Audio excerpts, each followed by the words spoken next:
What's up, everybody? We're jumping right into it. This is recorded. This is day 17, part 2. My name is my name is Kurt H. I am the Lazy Farmer, and we are in a multiplayer session. And I have Mr. White with me today. We're in both in Discord, hanging out, and we're going to try multiplayer as I continue running passengers down the line from Bryson down to Sylva. And so we're going to have some fun. And yes, this is going to be another 2-hour stream. And I will go ahead and start my timer now as we speak. So, and then I'll jump down into the channel. We'll go ahead and we'll get Mr. White up here as well. All right. So let's go ahead and get started. Thanks for joining me. And as always, if you like the content that I do, and I'll do this again at the end as well too, I am the Lazy Farmer. Go ahead and click that subscribe button.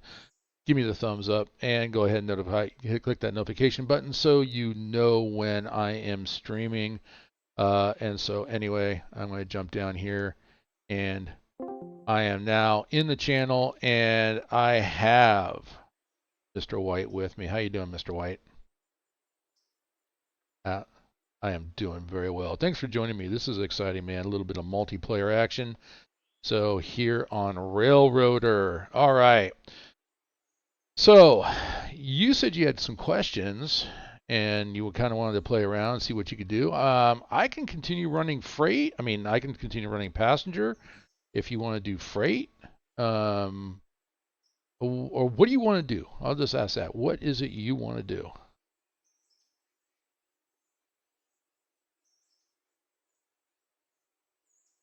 All right. So, I guess my first question, since is yeah, well, let's see. Like I said, I'm going to do I'll continue passenger service. Yeah, that's right. The freight train down there is waiting. I know we got cars on both sides of the sidings, SO1, SO2 at the sawmill. Those are all ready to go, and so you should have enough room to be able to pull those out with that locomotive.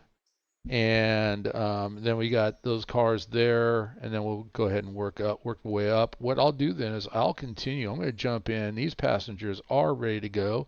84 in the front cart, 25 in the back. We're going to go ahead and how am I doing on water? Do I need to top off? This one's actually no, I'm actually full on water. That's one thing I noticed about this particular 10-wheeler. It doesn't go through water as much. So that one you may want to top off before you start heading east, west. I guess west is the way to go. All right, we are. All right.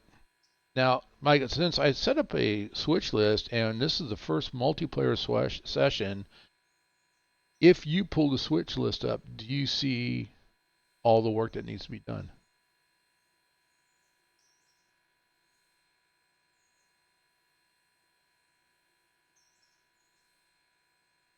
Oh, you know what? Thank you. Thanks for see. That's another thing. See, okay. Employees. There's Quincy W. right there. All right. Role passenger. No, no, no. We're gonna set you up as well. You can't be president. That would be me. I'll make you an officer. How's that sound? I don't know what that does. I don't care. But hey, you're an officer now. And then I need to see. That's the consolidation. The train crew is the main crew. Prepared, not set. Crews. Here we go. The main crew. There we go. Can I add you? Now, see, I don't know if I can add you or not. There you are. Now you're in. Okay, so you add yourself. Perfect. Okay. All right.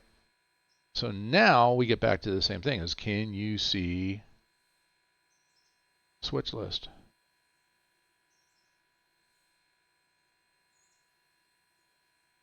There you go. All right, now you know what work needs to be done. Ha ha! That was my kind of a sneaky way of saying, yeah, you're hired. You know what you're going to get paid? Nothing. Well, yep. It's like that's okay. If you want a couple of people, No, I'm coming down. I'm coming through right now.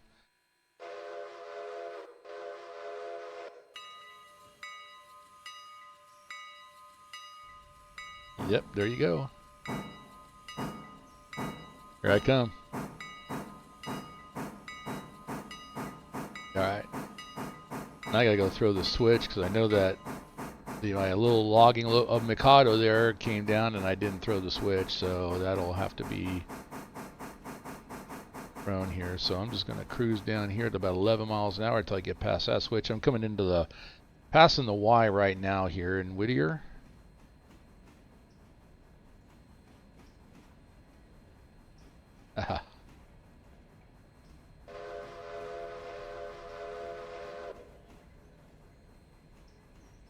That's awesome.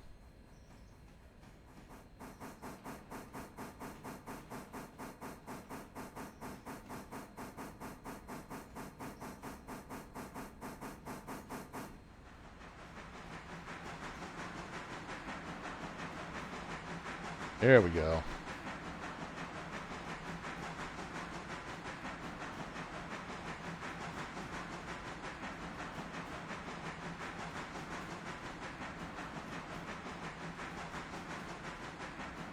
Now, technically, I don't have to throw the switch because it'll set itself. But I should throw it. Should have thrown it. Well, maybe I already did. No, I don't think I did. Oh, I can't see. No, I didn't. I can't see the switch stand from my perspective. Let me see what it does. Yeah, it switched itself. Okay, we're good. Here we come.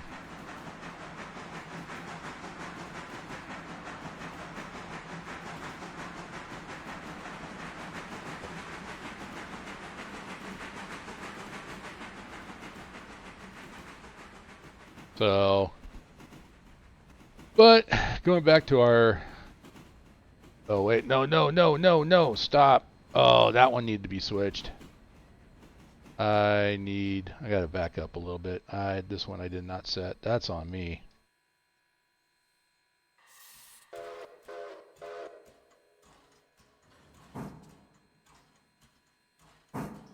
I had said earlier I thought all my switches were lined and locked for mainline service. No, they're not.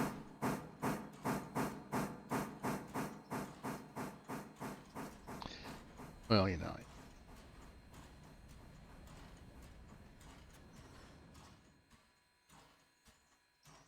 Yeah, I was reading, the rule book for CSX, and the first thing that they were talking about was intoxicating substances. Basically, just don't do it. Yeah, if you like, don't even show up on our property with anything that could impair your abilities. And I was like, what? If I'm on like some weird medication that can get me super loopy and it's prescribed by a doctor, I'm taken away. Yeah, stay at home, but then you can't stay at home. Yeah. But I guess, if that's the case, you're probably going to be on some kind of medical leave anyway.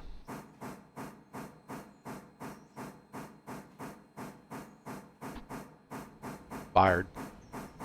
Yeah. And it's not like the job I have where you end up with tenure at some point and they can't fire you unless it's like something really, really bad, something criminal.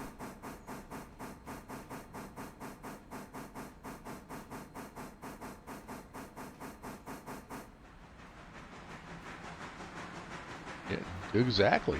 Do what you're told to do. You know what? I just thought of something. Let me go in my stream here, and you know what? The whole time I've been talking to you, I had Discord muted. Say something for me there again, Mr. White. Good evening, people. There you are. Now they can hear you. Oh, see, I always forget to do that. And I have to mute my Discord because a lot of times my daughter Tana Marie will jump. She knows I'm in Discord, she'll jump in and scream something because she knows. And that's just her. I taught her well on how to pick on people. So, yeah. All right, here we go.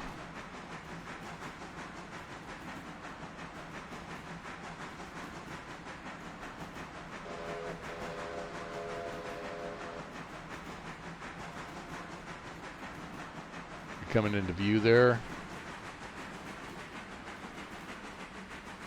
Come off the steam so you can give it a little blast to your horn if you're in that locomotive. Yep, you are. There it is.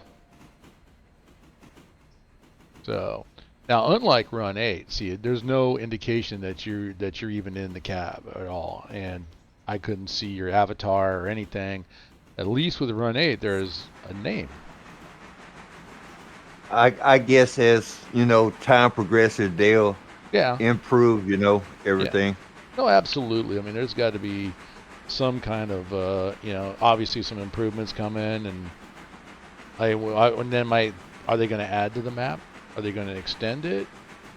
Are they going to give it? That's the word. Yeah. They're planning on expanding them out. Nice. All right, that one was not lined or locked either, but I'd fixed that before I even got to it. All right, so we have left Whittier. Our next stop will be, actually the next stop will be Wilmot. And now that I think about it, I need to click on the car. There we go.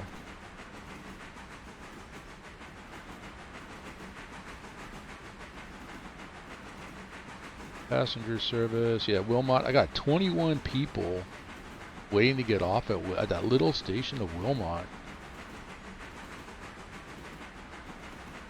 Business is booming in the railroad business. All right, how much is it going to cost me for another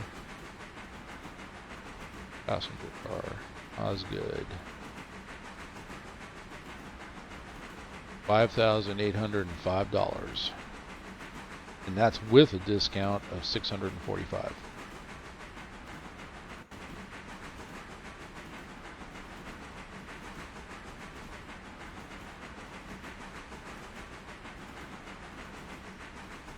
All right. Well, we're going to make that easily today. I know we get about 1,200.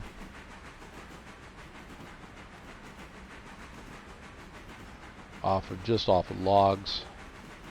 So there are 2 cars there at the beginning of that consist that you can leave on those tracks.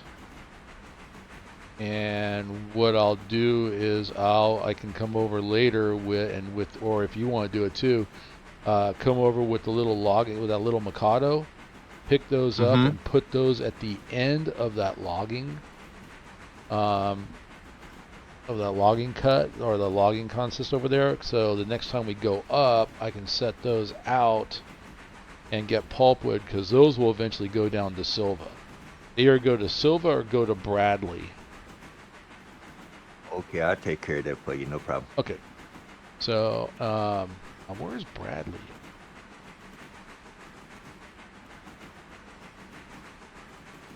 Walker, Bryson. Bradley's got to be like somewhere else. Where's Bradley? Unless Bradley is at R1. No, because the sawmill has the R1 track. I have no idea what goes in there yet. Nothing's even come up for that. There's Andrews all the way up there. Let's go the other way. Parker's. It was Parker's. Sylva.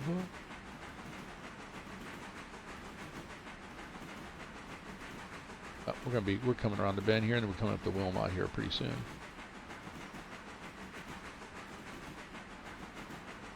See, they did think of some really interesting things, because like your passengers, depending on how far they're going, the amount you make off of them increases.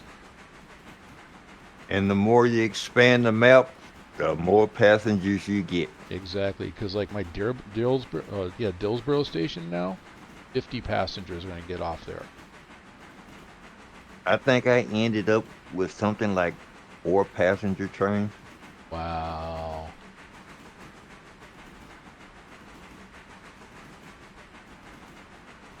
Once you expand the map completely out, Yep. you end up with at least 4 or 5 passenger trains. Wow. At which point that mod that you mentioned is something that I'm going to need. Now I know that Schnazapaza, whatever I can never get his name right. He has put out one for the horn mod, and then there's another mod that he mentioned that I was talking about that you can change the appearance of the locomotives, and as they become more worn out, they become more rusted and everything. So those are kind of interesting. The horn one I may go with, because some of the horns that come with it by default are a little bland. They're a little too vanilla, and I want to kind of stay vanilla. But if you're running 4 passenger trains, I can see why you had that mod to control your passenger trains. The route manager mod, it just takes a lot of the headache away. You know, Gotcha. you could basically focus on other things. Now, if you're playing multiplayer with several different people, I can see why there's. Oh, did I just pass? I'm talking. Oh no, I say I can't talk and run a train at the same time. I thought I passed the Wilmot station. All right, let me go into drone mode here so I can see where I'm coming. Man, I like the look of my cars. I'm kind of proud of myself. I might make the lettering stand out a little bit more though.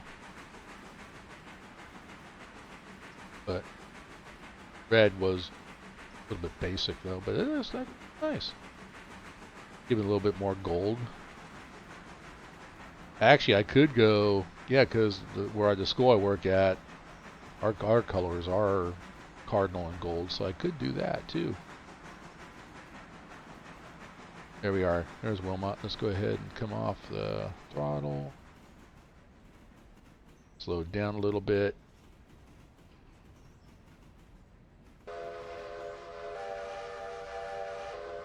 But once you start heading up toward the Larka Junction, that's when it starts to get a little bit mean. Oh, nice. Because I have to admit, you were talking about Sylva before. Sylva is an interesting switching puzzle. Bryson's so far has been pretty easy, and they got that big old massive yard there, and I'm like, okay, so there's got to be something coming where, like, using that locomotive, I'm going to pull all the cars that come in at the interchange down to Dillsboro, flat switch them at Dillsboro, because I am going to go hostile on that. And so that could be a whole process of like what I do on run 8, just flat switch and get the train ready. All right. We're here at okay. The Wilmot. thing about Sylva, it's easy to box yourself in. Oh, I can see that. I can see that If you easily. if you're not careful, you'll box yourself right in, and it's especially when dealing with the paper products, they're on both sides. Oof. So Yeah. you have to be careful, especially right there, because you'll box yourself in quick. Or if you're facing the wrong way, you're in trouble. Hmm. And you don't get in that little spur where you can pull up and then push in. That's not very long, and I don't see how that one's going to extend itself. But it's interesting that little spur that you pull out onto at the sawmill where you're at, um, that one's been extending itself because as I get different tiers, it's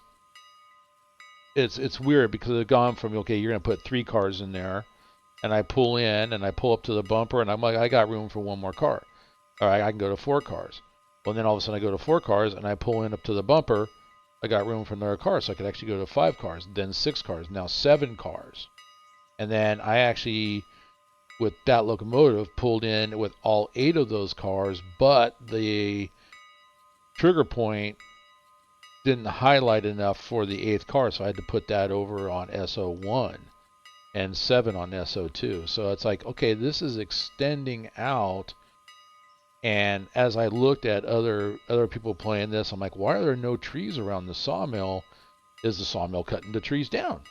Do they start to disappear as it starts to expand out? So I don't know. It's interesting. All right, what have I got? Let me get on the ground here, take a look at the station, get my station orders. Oh, we turned the bell off too. That gets annoying. In the first beginning stages, Sylva is easy to deal with, but the higher your tier go, that's when the trouble starts. All right, so I have 6 waiting for Ella Station, 3 for Bryson, 9 waiting in here in Wilmot. All right, we're heading out. We're loaded up. We have 70 on the front car, 25 people in the bar car. All right, moving on.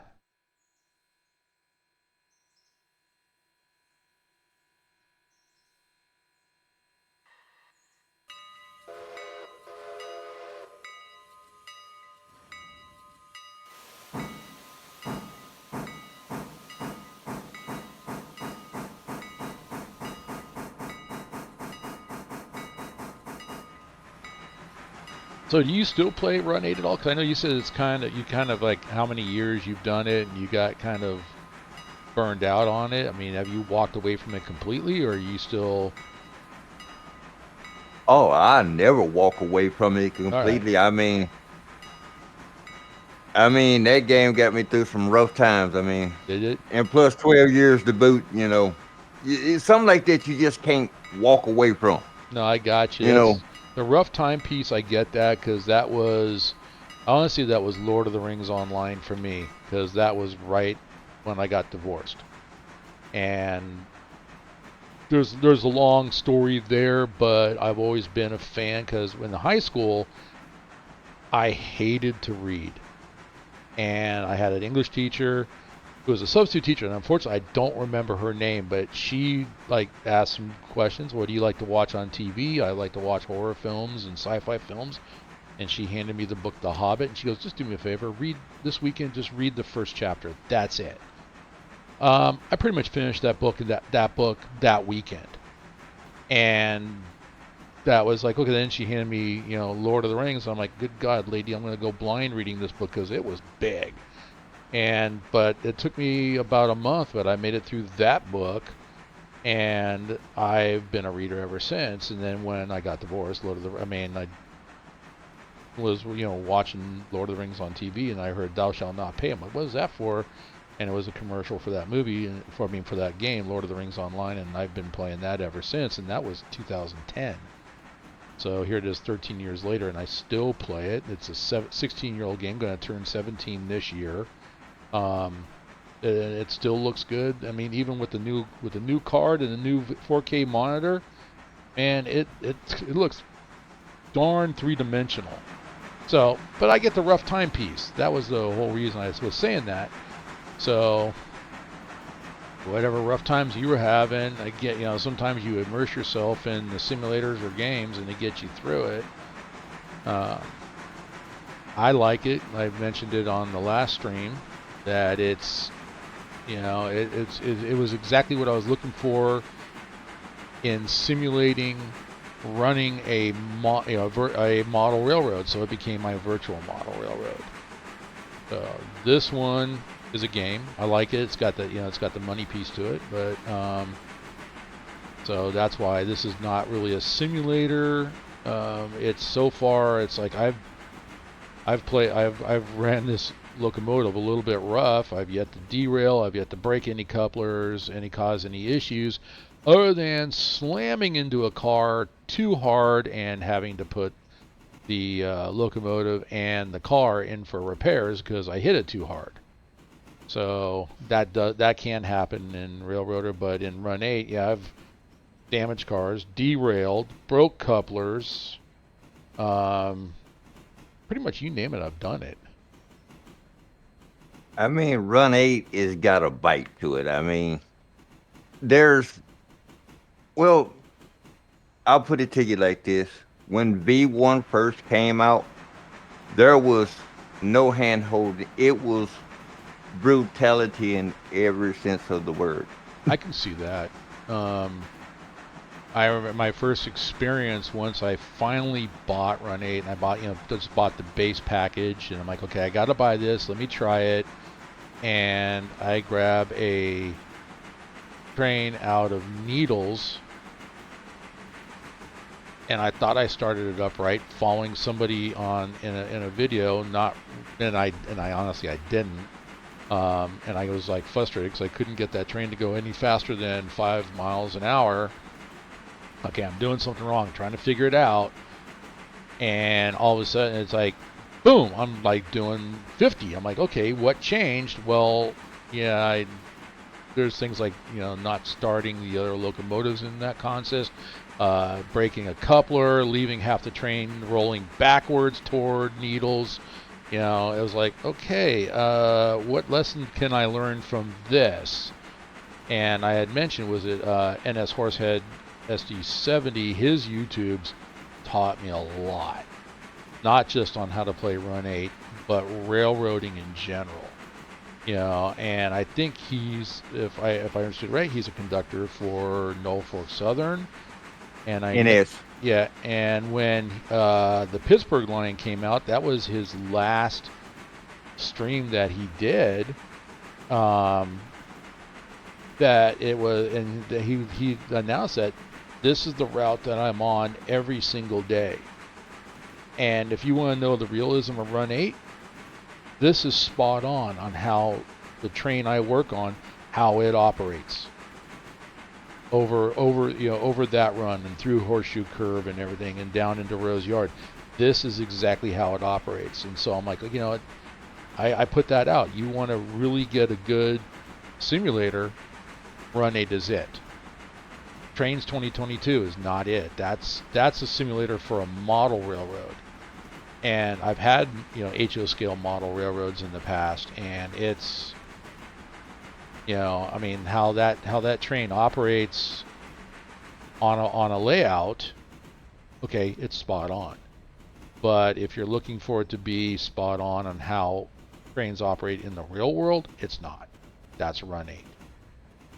I mean, Run 8 has never, ever, ever been about eye candy. No. It's been about the physics. The physics. Yep. The whole game was built around physics.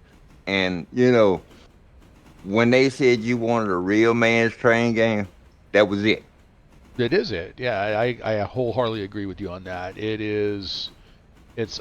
Okay, and I get it. I mean, coming to Railroader and the way it looks in the scenery, and I'm talking about not the locomotives. And I think what they've done with the locomotives and the cars are amazing, because you can actually see the brakes work, and you set up the handbrake and you can see those work. I mean, it's really nice, and you don't see that in Run 8, but it's there. And so the scenery, yeah, in Railroader, it's phenomenal. It really is. As I'm looking at the draw distance, the trees are starting to come in off on top of the mountain there. It looks really nice. But then I go into Run 8, and you know what? The cars look great. And I fixed I talked about the jaggy problem. I don't know if you heard that in some of my past videos. But with Run 8, I was really frustrated because it looked terrible.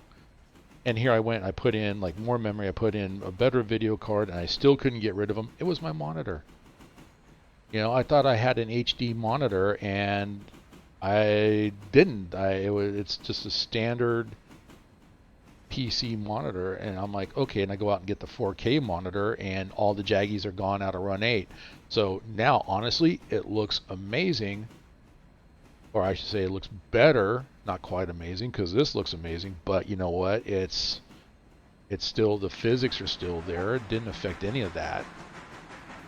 So, I mean, so if you want, like you said, well, I'll put it this way, and I said in the last video, Run 8 is for trains as what Microsoft's Flight Simulator is for planes. That's pretty much the basic of it. I mean, so I tell people, and I tell kids at the school, all you need is a high school diploma to go to work for the railroad. And if you want to learn how to drive a train, buy Run 8. It will teach you. And especially, that base package, it's Union Pacific and Burlington Northern, and that's what's around this area, guys. It will teach you.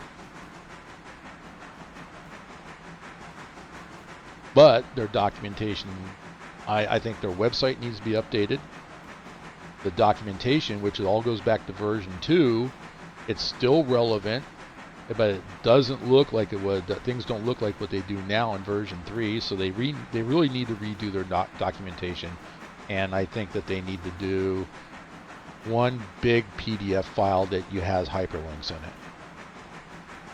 I mean, given they're still behind the times, but Yeah. to get where they're at now, it's a whole lot better because when Run 8 first came out, Run 8 was running off of XNA, the engine used to build Mm-hmm. Xbox 360 games, Oh wow. Okay. and V2 was the same way. And after V2 and XNA started to really show its age. I mean, they pushed it, you know, to the limit. I Okay. mean, XNA was like, no, I can't do this no more. I got to go. And so after SBD, which was their last route, they went quiet.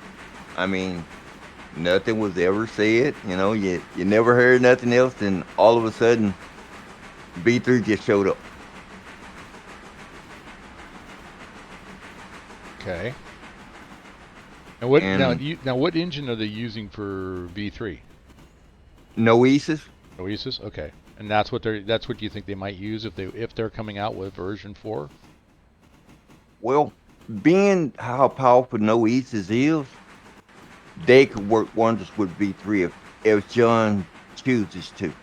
Okay.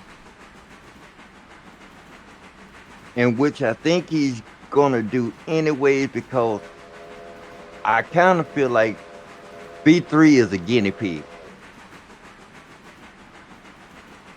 Okay. I see what you're saying there. So you're thinking that V3 is like the test bed, and now we got the foundation of the house that we're going to build in V3, and then the That's rest. been my whole thing since V3 came out. I was like, okay, it's kind of weird, they just put this out here like this, but I think V3 is like the guinea pig. Okay. I think they're testing to see just how far they could push it. Interesting. I mean, Noesis is the same technology behind Microsoft Flight Simulator, the new one that you see on the Game Pass. Really? Yeah, Okay. they're using, Because see, I'm and not. you see how powerful it is. Yeah. I mean, we know well to equate that. Um, I know you can fly planes in Microsoft Flight Simulator, and you can play air traffic control in Microsoft Flight Simulator. In Run 8, you can drive trains. In Run 8, you can play dispatcher in the dispatching screen. And then they leave it open for an external dispatcher, which I've been playing with that recently. Kind of like it. It's interesting.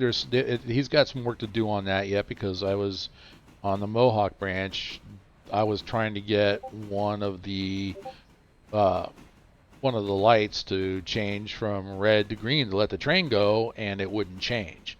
But yet it was saying that in Run 8 it had changed, but I'm in Run 8 and I'm looking at it and it was still red and the train wasn't moving, wasn't going to go anywhere. So they got some work to do on that. But so air traffic control equals dispatcher, train equals plane. Okay, and then if you're saying that if Noesis is behind Microsoft's flight simulator, that's the engine, then effectively you're going to be able to have real-time weather, like what they have in Microsoft Flight Simulator. I mean, Noesis is not. I mean, there is at least over 100 AAA game developers that use it. Ooh, 2K uses it. Uh, the list just goes on and on and on. I mean, it's pretty powerful. So, so I mean, Run there's 8 is at the hands of John now. gotcha. Whatever he chooses to do with it.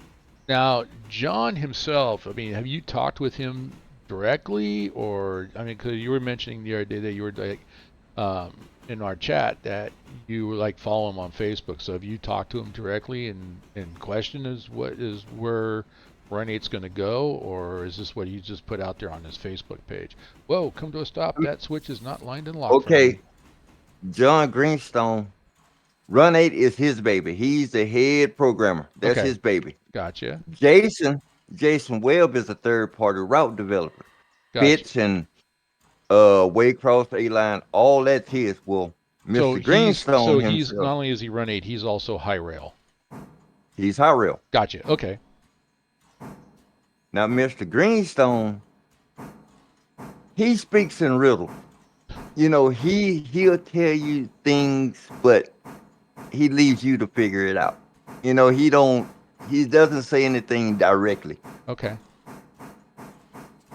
You know, he might tell you, well, you have to wait and see what's coming, but something's coming, yada yada yada, you know. That's just John. And see, and I understand that, and because in some of the other industries that I've worked in, you can't put out, hey, I mean, I get it, it's being legit. Something's coming. You're gonna like it. Just wait, and that's all they can say, because you can't tip your hand to somebody else that might be developing another Run 8 type simulator. You know, and I'm not talking like these guys here at Railroader or the guys over at N3B that do Trains 22, because those are kind of a different platform.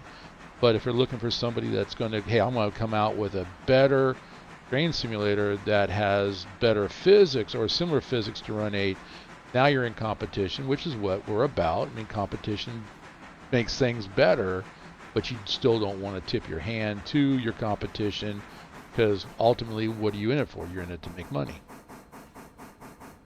Well, you know, considering that Run 8's been burned by open rails, you know, everybody wonders why Run 8 is locked down the way it is because of open rails. Well, it's yeah, and see but see the open rails is something I downloaded, looked at it, and I'm like, no, I'm not going to do it. I mean, I know one of the biggest things is open rails came out so that it can run the files that Microsoft from Microsoft Train Simulator, so that they can run that. People can keep playing that because Microsoft's not supporting that anymore. But I can also see where OpenRails would come up and say, okay, I'm going to take, you know, the similar thing, Waycross and A-Line and Fitzgerald, and copy it and do the same thing at Run 8. Yeah, I can see where that you're not going to want that to happen. And the thing about the Run 8 team, they always have been quiet and keep things close to their chest, you know. Yeah. They have never really just let on what they're doing. I mean, Jason, you know, he's about the only one that, you know, really speaks about what he's working on or, you know, things like that. And I think a lot of that's where I say that their website needs to be redesigned, um,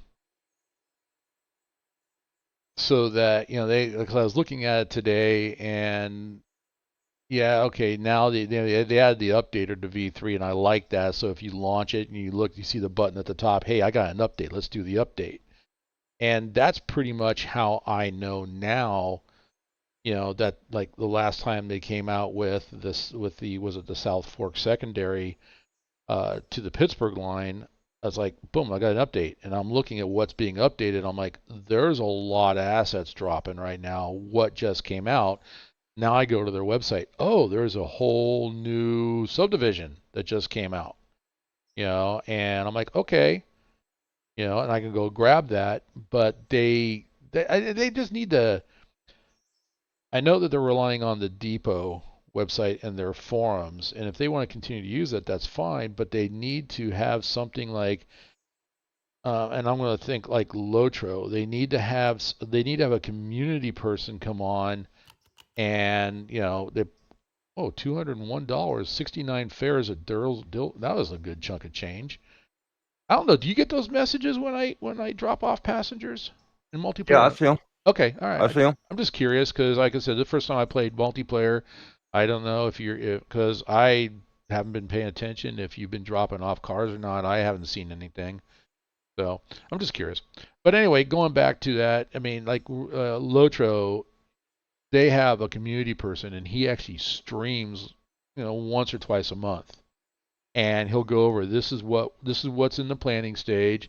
Hey, for 2024, here's what we're planning to do in Q1, Q2, Q3, Q4. If they had something like that, um, where you can't, and you can still do that and not give away things to Open Rails or anybody else, but this is what we're working on, and keep your fan base interested. They start talking about it, they start streaming, this is what was talked about, and the word gets out, and then you start building up more fans. And I still think even with keeping things close to the chest, if they were to put Run 8 on Steam as in that platform, um, one, you've got another, other than the Depot Plus, you also have another place where you can put out information, and you're making it more available to a larger audience. And also, like, for people that stream, one of the reasons I no longer stream to Twitch and I came over to YouTube is because of Run 8, because Run 8's not supported on Twitch. It's easier to support Run 8 through YouTube. All right, I next up, think Sylva. I think the reason why John won't do Steam, because I think it's because he just don't want to lose control of it, you know, How would he and lose leave it. control? I mean, that's the thing, is like, because it's your piece of software. I mean, yeah, you might end up having to pay Steam something because it's their platform, and it's kind of And like that's your, part of it as well. yeah. I Now, mean, if that's part of it, I don't know. I mean, what you got to weigh your cost, or versus expense. And I mean, if you can exponentially increase your subscriber base, those people, like idiots like me, that, hey, I played base game, okay, I'm a completionist, I need every subdivision, I need every car pack, and I spent the money, and you're going to get more people like that. um it's I think it's more to their benefit to do that. What's next? I got Sylva. Okay, Sylva next, and I think I'm good on coal. Water, I've next to nothing in water, and I'm good on coal and water, so I don't have to stop. Okay. Um, I don't know. It just seems like he's leaving a lot on the table by not putting it on a platform like Steam, or getting it out there, or at least contacting Twitch and saying, okay, I got people that want to stream this. If we stream it to Twitch, because Twitch doesn't even have their logo. So when that's the reason I streamed to Twitch, it just came up with Twitch's generic logo. There was no Run 8 logo I can put in place. So Twitch doesn't, if you look up Run 8 on Twitch, it doesn't exist. And that's why when I was looking for a train simulator, all it was one person mentioned Run 8. And if that person hadn't, I would never have found it. Run 8 is just one of them weird creatures, you know. It's word of mouth. It's pure word of mouth. I mean, and also it's a pain in the ass just to buy things off the website. I mean, Well, that's the next issue that they need to fix, and I agree with that. Um, there needs to be an account Um, you don't. Yeah, I don't want them hanging on to my credit card. I don't ever do that. I don't recommend it for anybody to do that. But I need to be able to sign in, and if I send up and give them my credentials and say, okay, this is the Lazy Farmer, and here's my this is my account. I need you to reset the password authenticate or the numerical authentication for the base game, which I need to actually contact them and have them do that, because as I go put this on my, well, cut and paste, I should be able to just put it on my server. Um, but I know, like, somebody I chatted with in one of my streams about Run 8, that his hard drive failed and he lost everything, and he didn't record. He didn't keep backup copies of the downloaded software. He didn't keep a spreadsheet of your authentication codes, which that's something I constantly talk about with Run 8. But they need to do something better in that. Buying it off that one website, and that's why I say put it on Steam. Make it easier for people to buy it off of Steam, and that way now Steam and their account on Steam knows, okay, yeah, you don't have Run anymore. You can go re-download it from here because you bought it from us. It was authenticated through us, and that's something that that individual that I chatted with. Hey, I want to come back to Run 8, but right now I can't spend the $400 or whatever it is now I mean, to buy everything. if if you have a hard drive failure and you didn't back up your installers, they're gone. Yeah, and that's why, if it was on Steam, okay, I have a hard drive failure, or like what I'm actually considering to do with I got a physical platter, I got a couple of SSDs, and then I have the M.2 drive. I'm actually thinking about putting a 4 terabyte M.2 and partitioning it, putting Windows on the C drive, and then put everything on the D drive and get rid of the physical platters.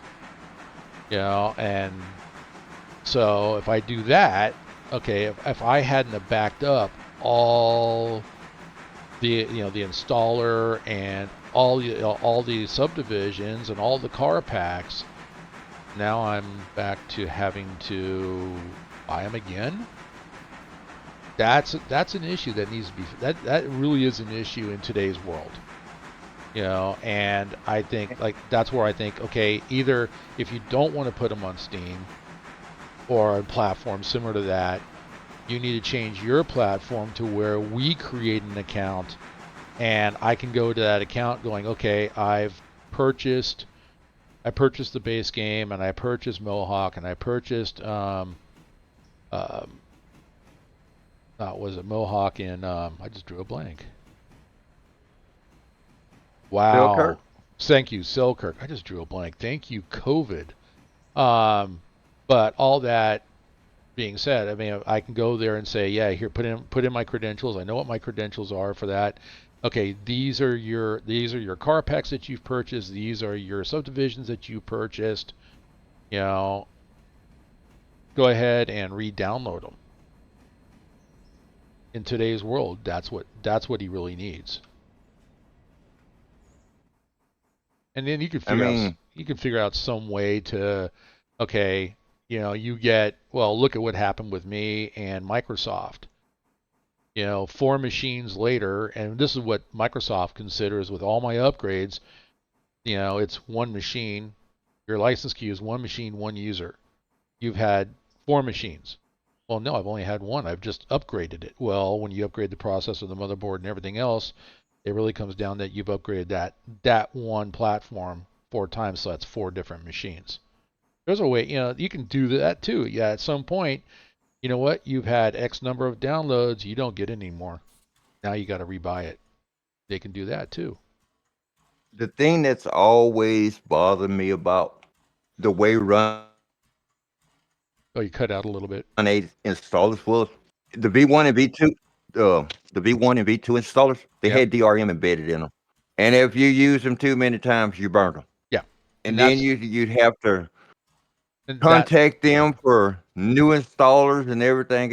It was kind of crazy. I mean, Well, I think now you can just reset, but like the base game, I've moved things around and I've reinstalled and stuff, and that was before I discovered that. And was it Handkerchief just did this? He bought a new base game and $102 out of nice, very nice. But anyway, yeah, he just spent some extra money, and I'm like, no, you don't have to do that because with Run 8, just copy your Run 8 folder and onto an external hard drive, and then just recopy it as it is onto the hard drive on your server. And he did that, and it worked because he doesn't have everything. So with Run 8, you can do that. You can. It's kind of archaic how they did that in today's world, but it's also a heck of a convenience. Because like for my server, I'm just going to copy everything off my main machine here and then copy it over to the server hard drive, and I'm good to go. I kind of had to make sure that all my V1 and V2 installers were safe because majority of the DLC I own, and I own it all, the installers are V1 and V2. And if you use them too many times, you burn them. Yep. They don't work. Then you have to email them for new installers and all that junk. But Well, it's and just a yeah, and that's where it's I'm at. trouble. Yeah, it is a pain because that's where I'm at with the base game. Is I've installed it not knowing I could just move it. I've installed it several times, and now I'm stuck. I mean, I have to if I need to install it again, I got to contact them and get a new authentication code. So yeah, that's like I said, in today's world, that's an issue. And And there's better ways to do it. another one of my little nitpicky bugs is the installation process is a disaster. To Oh, install everything in Run 8, it's a disaster. yep. Somebody else is just connected. Interesting. I was just noticing that. Now, yeah, I'm not going to give him anything, but I just the thing that I've with Run 8 on that. If you install something, then you got to run the installer again to make sure that everything's pulled up to V3. That's a little archaic as well. I mean, you think, they would at least been caught up with, today's times, but, they still behind the back, you Yeah. know. 84 and 25, and I got two people waiting here. Oh, they disconnected. Um, so yeah, 84. I got two passengers waiting in Sylva left over. I need to get another rail car because I'm pushing back now toward you. Well, let me know when you get close to me so Oh I'm, yeah, I'm not in your way. yeah. I'll keep you informed and so. But okay, so this run I had was at $600 I think it was, and I am currently at this $972. So I made $102 at the Sylva Depot, 201 at Dillsboro, 51 at Wilmot, 38 at Whittier, 51 at Ella, and then all the other ones I did were things okay, so yeah, I did Slay, Mica, and Schist, Blue Ridge, Locust Pin, and Sylva Coal and Lumber. I did those last night. So, all right, I'm heading back your way. I'm actually not going to be prototypical on this. I'm going to stand on top of the last car so I can see where I'm at. Don't fall off because it's going to hurt. uh, hey, man, I bounce like my checks. All right. Well, I have took a few divers off a box car. It don't feel too Oh, good. my godfather. Well, my godfather back when I was a little kid, he worked for Southern Pacific, and he actually told me a story once. And he told me a lot of stories, but I remember this one in particular because he said it was the only time that he saw stars. But he was working the yard, and Not sure where it was at. I think it was in the Bay Area. It had to have been because they were. It was here. Well, I don't think it was Roseville. No, it had to be the Bay Area because I know he said they were banging cars. So I think they were flat switching and kicking cars. And he said you got to really be keep your head on a swivel because I turned around just in time as a chain that was hanging off a car hit me in the head. He goes, and that's the only time in my life that I saw stars. Yeah, I mean, I've seen a fella get caught between the legs by a handspring, Oof. by a spring throw. Oh. Yeah, I mean it's fun. I mean, it seems to me like okay, at my age, I'm not sure I would go for it, but I mean, honestly, it seems like it would be fun work. And if I knew back when I got out of high school, what I know now, outside of Sacramento in the town of Yuba City, there is a railroad academy, and I know this because I talked to a guy that came into my shop to make copies of his resume, but he came out of that academy and got hired by, I think it was BNSF because they were sending him to Kansas City for training. My question to you is, Yeah. have you even tried? I mean, go for it. I haven't tried. I did the closest I ever tried was I reached out to both UP and BNSF to their HR departments. Says, can I get some information on what the process is and what it looks like to get a job? And I never got a response back from them.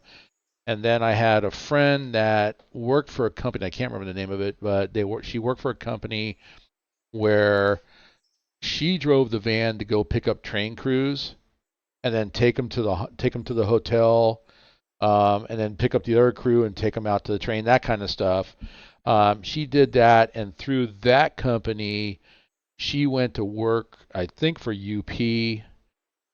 But whatever it was, she was under probation, and whatever it was, she only lasted like not, I don't even think a month with them.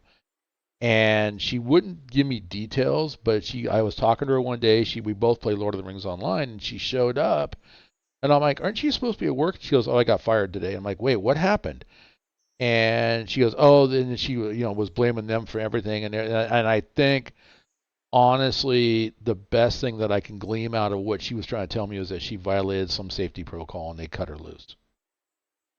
That I mean, it only takes a minor violation of a protocol. You're done. Yeah, I mean, You're out the door. yeah, the railroads are not going to mess. If you're gonna show that you're unsafe, they're not going to mess with you. I already know that.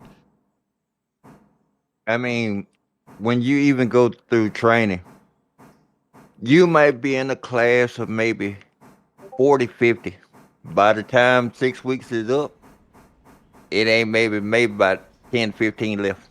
I think that's what you were kind of describing because I know you said that you were training people there at Waycross, and you had mentioned that in my stream in the chat that yeah you were down to like maybe 15, 10 because when okay you start as a conductor and you're out in the elements and it's hard work, a lot of walking, a lot of running, lifting, dragging, pulling, everything else, and you have to do that in a certain manner to maintain safety in the for yourself and the rest of the people that are on your crew. And a lot of people that come in, they realize this isn't for me and they leave. I mean, you have to have your head on a swivel at all times because a lot of times when you working, you in between trains. Okay? You Right. literally in between. And the engineer can only see so far. Behind him, he can't see you. You're his eyes. Yeah, he Yeah. can't see you. And And if you jump off that radio for just a second, there's a second between life and death. I can see that. Because Yeah. if he doesn't hear from you, you know, he's not gonna know anything. Last thing he know, well, he's on the ground somewhere, but He's not on his radio. He's not talking. So, do I do something here, or it could be bad? Yeah, no, Things yeah. go south quickly. Well, and there's other things too. Like I was reading, there was an FRA report, and this was something I brought up on one of my streams about kicking cars. And it's like, you know what? I'm not a huge fan of kicking cars after reading this report, but it was, a crew had come in and had dropped, I don't know, 2, 3 cars, but didn't set any handbrakes. And this other crew came in and they kicked the car. It rolled down the track and ran into those other 3. And the guy stepped between the 2 cars to do something. I'm not sure what. And, well, that car that they kicked, when it hit the other 3 cars, it broke him loose. And before he knew it, they were rolling back, and he ended up getting pinned in the coupler and died, was killed. You know? It doesn't. It doesn't take much. I Right. mean, And this is now from the outside looking in. Here's my concern. Okay, so the FRA comes up with this report, and then they turn around and they basically say, okay, we kind of think that you guys shouldn't kick cars, but we're going to leave it up to the railroad. So now all of a sudden it's like, okay, so you're basically telling me that the railroads can kick cars. How does the railroad handle the safety aspect of that? Oh, coming up. okay. So, but you see what I'm I saying, I and I I'll know you're put going to be it able to to you. answer that, but I'm just saying that's like very, in my opinion, is very weak. But then I don't want a whole lot of oversight from the government anyway. So we have too much of it now as it is. I live in this People's Republic of California. We got all kinds of oversight. Far as Ooh, Whittier Sawmill, 64, 64. That was a nice chunk of change there, bro. kicking cars is like the red-headed stepchild. You know, Okay. it's it's frowned upon, but But we, if you could do it and get away with it, yeah, without killing somebody, you know, they yeah, look over it. yeah, frowned upon, but we need you to expedite, so do what you got to do, and just don't get caught doing it. I get it. $22 and 18 pharaohs in Dillsboro, but I'm picking up. Let's see, Bryson loaded 43 patches. Ella Whittier. All right. So yeah, I just made it into Sylva. Or am I Sylva or Dillsboro? This is Dillsboro. I'm in Dillsboro. I 14 mean, passengers remaining. I have 41 passengers waiting. I need to get another car. we still out here doing roll by and grabs. We'll drag some cars at a good speed, let and disconnect them and let them roll past, and then we'll jump behind them and grab them. Don't ever Oh, let okay. them catch you doing that. I had to think for a minute what you're saying. Okay, so yeah, so basically you're pulling them, releasing them, going through the switch, flipping the switch, and then they're rolling by you, and you come around and grab. Oh my gosh. Okay, well, like I said, it's whatever you got to do. I mean, just as long as nobody gets hurt, nobody gets caught, nobody's going to say anything.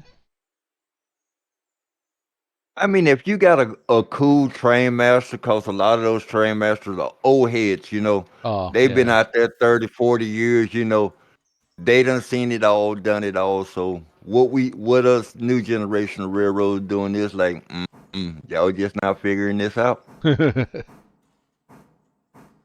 All right, leaving Dillsboro.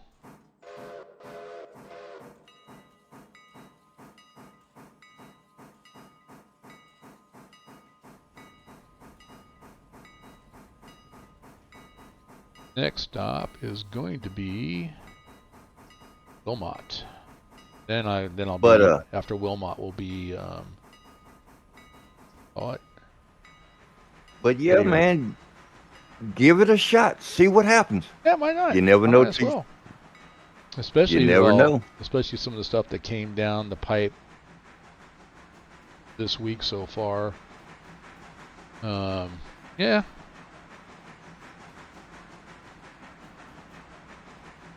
I mean, while both my kids are out of the house, I'm not married anymore. Man, I could just spend, and I want to work. That's the thing is I don't want to stop working just because I'm at a certain age. But I shall warn you, whatever life you got, you It, can kiss it goodbye. It's oh gone. yeah, yes. I need to go find that video and put it up on my favorite videos channel, because it's from Union Pacific, and I have to admit that I mean anybody who's thinking about being a railroader, you better really watch this video and think twice. They don't sugarcoat it. They don't. I mean, the guy is like, "Yep, I was looking forward to Christmas and spending time with with my family at Christmas. Nope, I got called into work and I had to go. You cannot say no." And I mean, I can I can honestly tell you, whatever life you think you got, you can say goodbye to it. Oh yeah, yep, Be- Because I mean, you're on call 24/7. That means any time of day or any time of the night. yep, Once you get that call, you got 90 minutes to do whatever you think it is you need to do. yep. I've heard even stories like people that are like, "Hey man, I got this medical issue, and I got to go to the doctor." Nope. You can go to the doctor, but make sure you're at work on time. Me, I just keep my head down and just go and do it. I mean, Stay in your lane, as they say. pretty much Yeah. go do what I need to do, then go home at the end of it. Yep. I mean, I can kind of understand it, especially now. I mean, rail's a very, very vital part of our supply chain in this country. And COVID broke the supply chain, and then we elected somebody. And I'm going to get into politics here again, guys. I mean, pardon me, this is real quick, but I mean, if you look at it, we elected somebody that has no clue on how to fix the supply chain, and we had somebody that's what he deals in, you know, and so, but all that being said, I mean, I think the supply chain is still broken because when I went to the Bay Area not too long ago, and I'm looking at the port of Richmond and the port of Oakland, and there's container upon container upon container upon container, and there's bare tables sitting there waiting to be filled, and nothing's being filled. That's an issue. That's a problem. And I mean, considering the way things are now, especially with PSR in play, Oh, nobody really wants to work oh, I got. because Oh, dang! Okay. I'm on the. That was interesting. So I was on top of the last car, and I went into the tunnel down here after Dillsboro. It pushed me off the cars right onto the tender. did it hurt? It hurt, man. I think if you go back and look at the cement, there's like an imprint of my face. I mean, like I said, the way with things are and PSR crews just they don't want to work. Yeah. So It's too much. PSR stands for Precision Scheduled okay, Railroading. Precision Scheduled Railroad, and then my understanding on that, and I'm bringing that up because there might be somebody that watch this stream later on that was like, we'll stand there and go, what's PSR? And my understanding on PSR is that it is, oh, that's right, this is downhill. It's basically looking at a car and realizing that we need to get that car from here to there, and we need to get it there now. And they're building trains based off of the needs of the customer. That's somewhat correct. Okay, PSR, the whole thing with PSR is move more cars with less people and less equipment. That's gotcha. the whole gist of it. Right. It's more like a shortcut to saving a lot of money.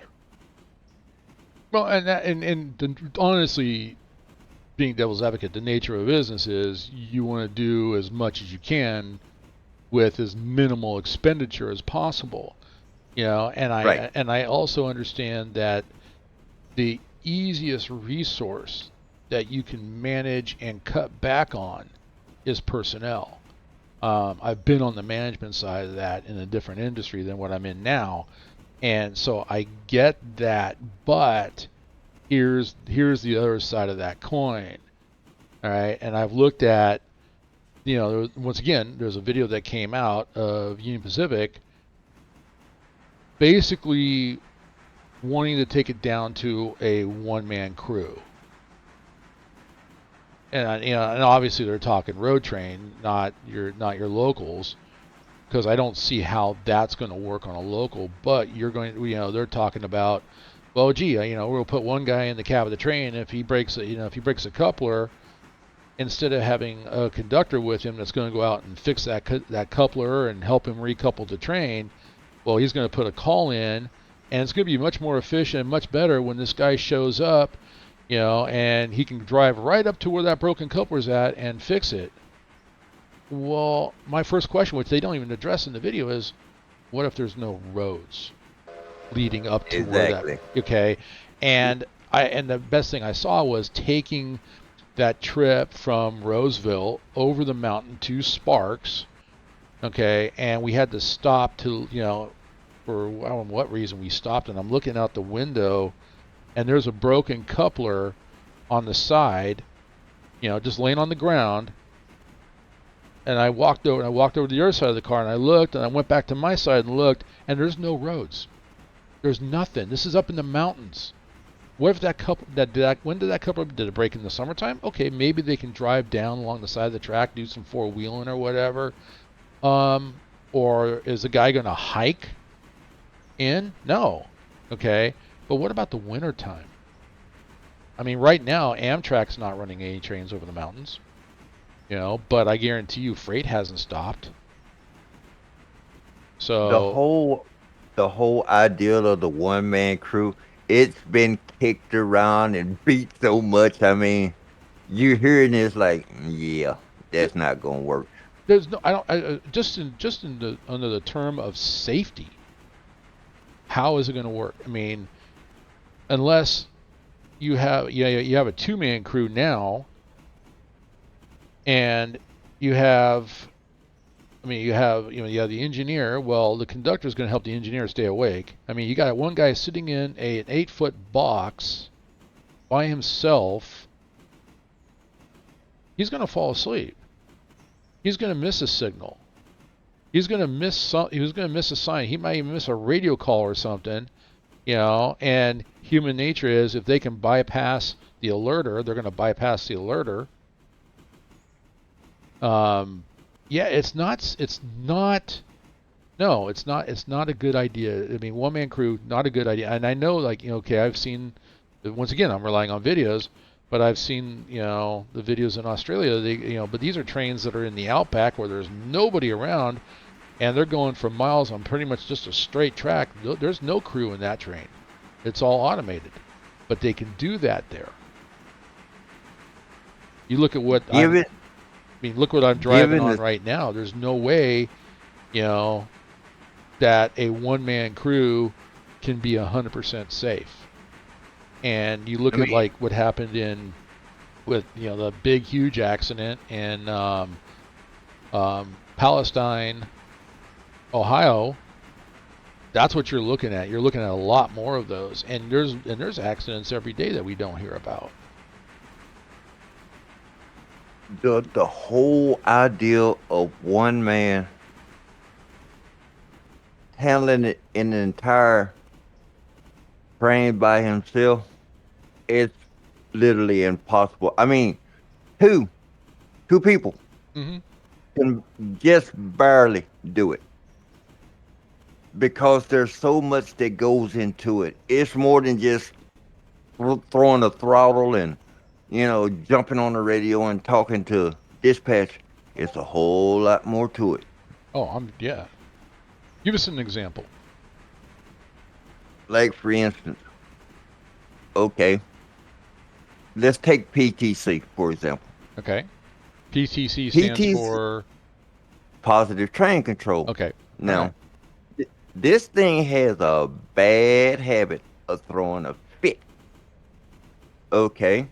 Hmm. Now, say if you a one man crew and PTC decides to throw a fit on you out in the middle of nowhere and throw your train in the emergency application and break about 9 or 10 knuckles, and what are you supposed to do?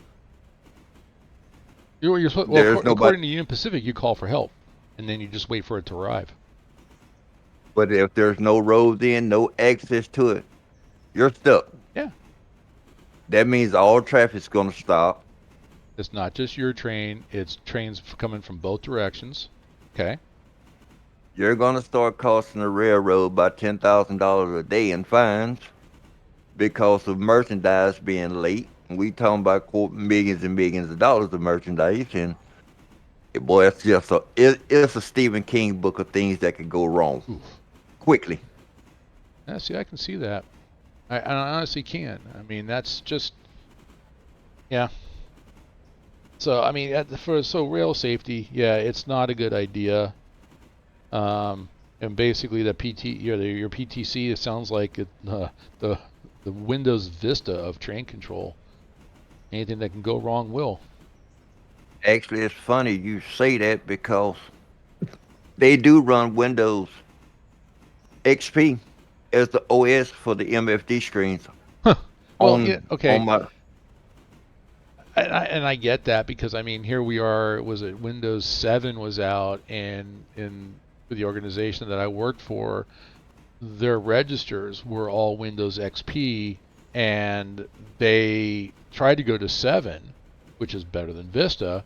They tried to go to 7. They rolled back to XP, but then XP, they also removed all the bloatware off of that. And so XP is, I mean, I'm more comfortable. You tell me that it's got XP. I'm comfortable with that because XP was stable. But honestly, if there was a better way of doing it, like say instead of using Windows, maybe using Unix or a derivative like Linux, you know, I that's far more stable. All But I right. mean, railroading as a whole, it's a great career, but it's just things you have to be able to look past and ignore because Mm, you're a small cog in a big machine. yeah. I mean, And ultimately, it's the customer. it's the customer. It's the customer because that's where you make your money. All right. I just arrived at Wilmot. So exchanging passengers here. 18 passengers waiting. And I think my cars are. I don't think anybody got. No, I got no. Oh, wait, no. Hang on. I have 0 passengers in my. Got 84 in that one, 0 in that one. Did I not stop? No, I did stop on it. Why are we not? I got nobody waiting in. Okay, hang on. I gotta check my car because I got nobody waiting a lot in my last car here. Oh, hello. What is going on here? That was weird. There we go. For some reason, things didn't.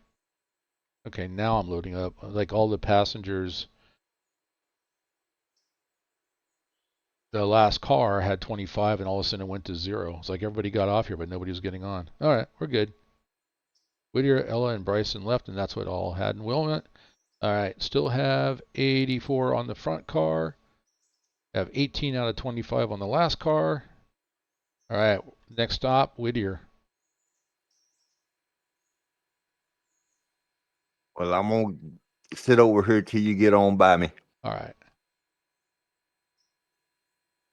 no tunnels, so I can go jump on the top of the car again.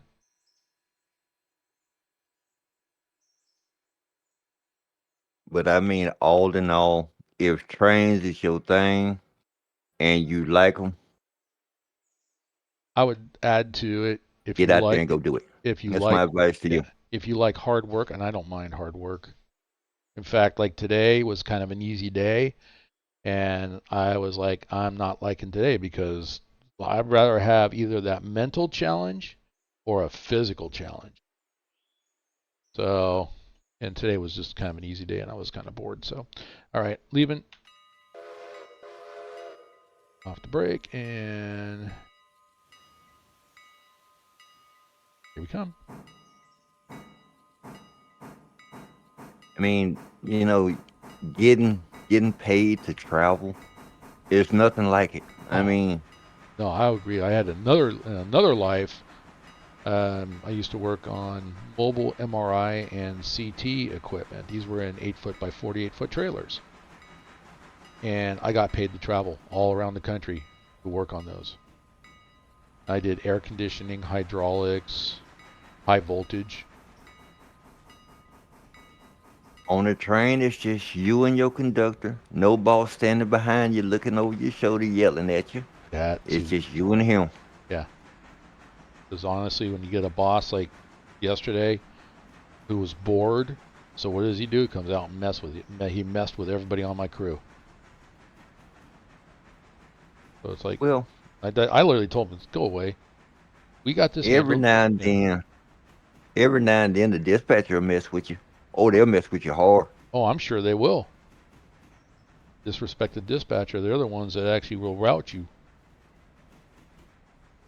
I've learned the hard way. You know, you call them once, don't call them again. Well, that's okay. That's kind of simulated in Run 8. Coming back to Run 8, he's like, you call the dispatcher, 10-4, and then they tell you to wait, and then you call them again. Yeah, yeah, yeah, and then you start getting attitude from Otto, which is kind of fun. Thomas The Valley, passing Thomas the Valley. the dispatcher is like, okay, since you want to bug me, I'm gonna bug you. I'm gonna put you in a hole for 3, and I'm gonna make you wait a while. And you know what? Sometimes at night when I can't sleep, I pull up on the scanner radio and listen to BNSF and UP dispatchers going through Roseville and over the mountain, and I've heard that. I've heard the guy, hey, can I go now? Can I go now? You know what? You just all of a sudden you got 3 in front of you. You just don't hear the guy respond back. He's like, okay, I get it. So, but then I've heard odd things too, like, I mean, when you hear that come over the radio,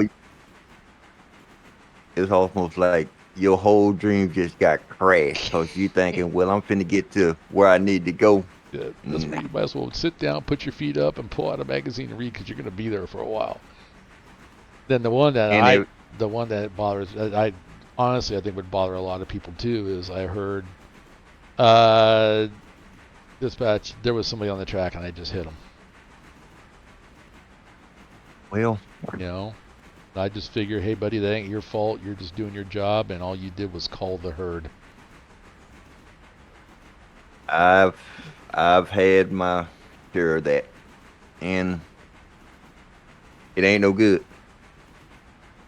It's no good Yeah, yeah, it'll stick with you.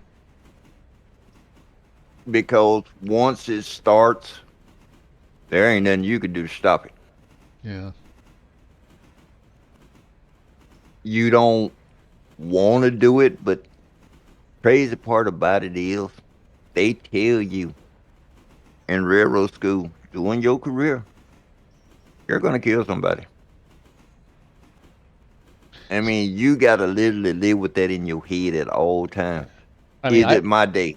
I would say the way I would put it, and it was some of the stuff that I deal with. It's like, listen, here's the thing: you're gonna have to deal with an overdose or a dead body or something, but you got to keep in mind you didn't do that. They chose it. They made a bad decision. Unfortunately, you're the instrument of their fatality. And that's why, like on my streams, I say, hey, in railroading, you don't ever do anything fast. Never do Oh nothing. no. You never do anything fast. And unfortunately, you're right. I can see it. And if anybody goes into that industry and says, yeah, I'll never kill anybody, you know what? You're fooling yourself. It's going to happen. You're going to be the instrument of somebody's fatality. But if you do everything right, and you made an honest attempt to try to prevent it, you know, don't let it go. I mean, unfortunately, seek who you need to talk to. But yeah, it's still gonna happen. It's still gonna happen. I mean, you literally after a while, you start to think, okay, when is it? Is it my day or is it my turn? Mm-hmm. You know it's gonna happen. It's just when and the if. Yeah, I mean that's You don't. the military. For people that have been in the military, that's the same thing. You serve overseas in the combat area. If you start dwelling on is today my day, is today my turn, it'll drive you nuts. You can't dwell on it. You can't think about it. You just, like you were saying earlier, you just got to go to work, put your head down, and do what you're supposed to do. You know, and unfortunately, if it's your time, whether you're the one that comes up fatal or you're caught, you're the instrument of somebody's fatality, then that's just going to happen, and that's the act of God. That's the fate. Whatever you want to put on there. You know, but like I said, as long as you did your job right. All right, I'm coming up to the Whittier interchange. Yeah, I'm standing over here in the grass, waiting on Okay, you to. I see you. there you go. Okay. Oh, I see you too. All right. Oh, I'm going to come into the yard. Oh, no. I got you. I threw it. I threw it. I got it. I threw it. Okay. Yeah, got it in time. So,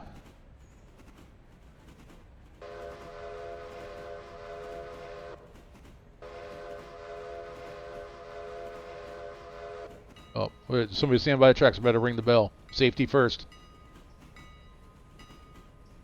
Now, of course, I'm standing on top of the car. Don't fall. Yeah. I got my sticky shoes on, unless I hit a tunnel.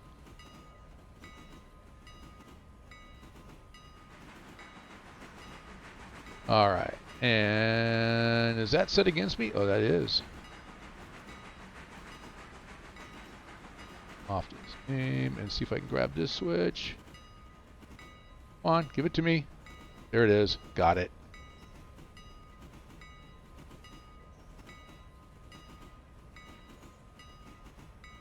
Wow. I thought they sped up. Hey, wait. Where'd all my trees are gone?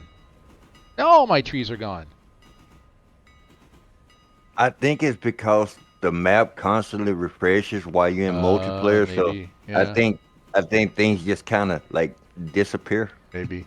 But I'm also, yeah, it's like I was gonna come in and do, after I finish this run, put this back on the repair track, and then I was gonna come down and do logging, but maybe I'll come grab those two cars. I'll do that, grab those two cars and then run them up to where they can start getting loaded with pulpwood.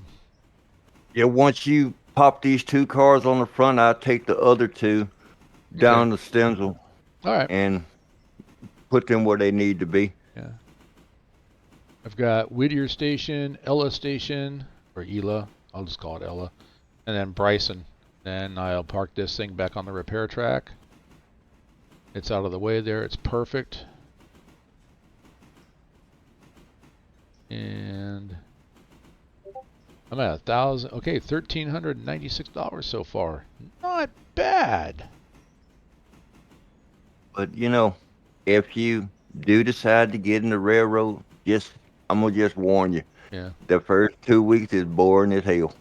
Is it all class work? Oh yeah, Yeah. you gotta sit here and listen to an instructor just drone on and Oh, on and on.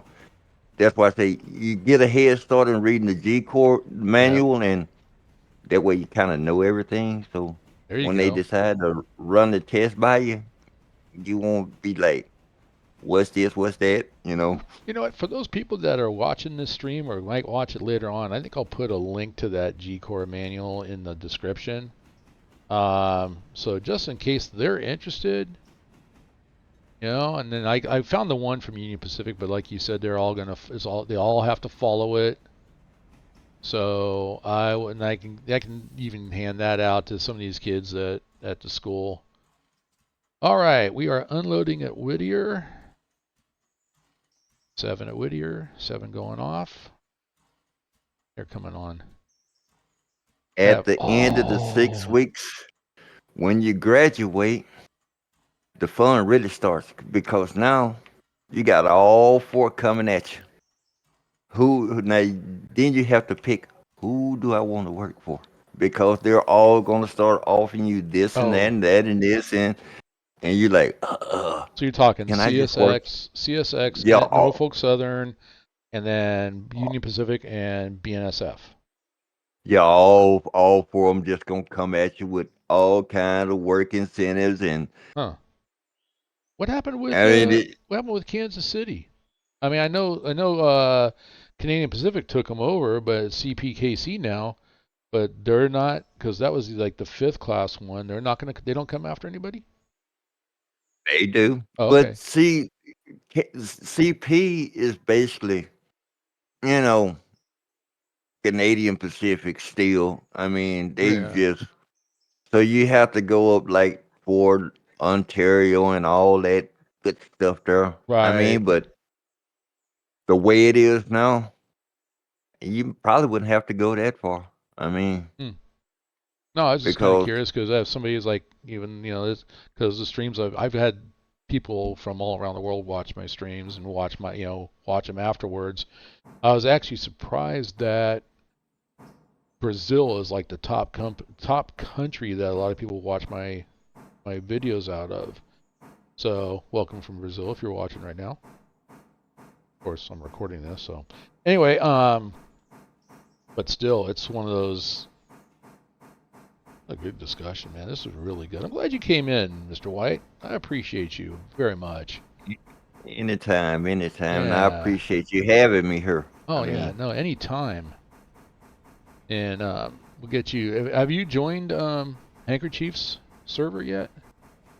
no, I haven't. I didn't even know he had one up. Yeah. I see him a lot, Yeah. He's up, but and he and I have partnered up, and he's waiting for me to start my server. But that's where he and I had that kind of a discussion one time. Um, like not like throwing out if they ever come out with version 4 and run 8, I want to see Chicago area. Because everybody comes in there. BNSF, UP, KC, NS, CSX. Everybody has an interchange yard there, and it's all along the southern part of that lake. So it's like, you know what? I can see all these different huge interchange yards, and you pull up, was it openrailmap.org? You can go up and you can take a look and see all the yards that are in that area. And I'm like, that would be a huge area for Run 8 to develop. And okay, now we're going to give you the ability to do a server, and then they come up with a way to automate the process of what Hank and I are doing. So right the now, thing, of all my industries, will create a NS15M tag on some of the cars. Those cars the go. whole Oh, go ahead. the whole thing is it took them a decade just to leave, the California area because if you notice I mean, the whole kit and caboodle is Southern California. Yeah. It took them a decade to leave, Well, and that was High Rail. That because High Rail did Mohawk, Selkirk, A Line, Waycross, well, now actually, Fitzgerald. Mohawk and Selkirk belongs to Mike Stupelben. Oh, I thought that was High Rail. Mm-mm. Oh, interesting. The Penn route and Selkirk and Mohawk belong to Mike Stupelben. A-Line, Waycross, and Fitz belongs to Jason. Hmm. SoCal belongs to John and the rest of the Run 18. Interesting. Jason is doing his own thing down south. Okay. Fitz, Waycross, A-Line, soon to be Savannah, and Ooh. the other extension to the A-Line. Gotcha. Okay. So they're kind of branched out a little bit, but the new farm that they doing now is like the smaller chunks of routes. It lets them make routes more quicker. Because if you notice how the pin route was, Yeah, it was like it was it's small. very small, compact. Hank and I were talking about that. That you can jump in a road train and go from one side to the other side in like an hour and a half. And I'm like, I kind of like that. And in Oh, Southern California, it's like if it's going to take you 8 hours to go from Barstow to Fresno, guess what? That's 8 hours of playtime. Unless you park your train on a siding somewhere. So now the thing is, Roseville itself is kind of the outlier. You know what I mean? It's by itself and alone for now. It's not going to be that way much longer. no, they'll connect it.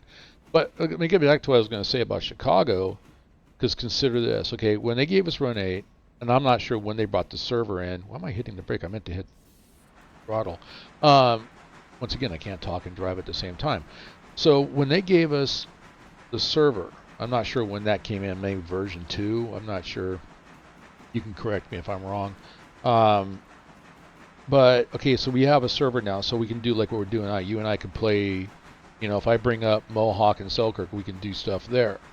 Which I'm down for doing that. I think that we did, Hank and I did that, and it's kind of nice. Hey, we get to work together as engineer and conductor, and it worked out great. Um, Chicago, and this is my idea, is that okay?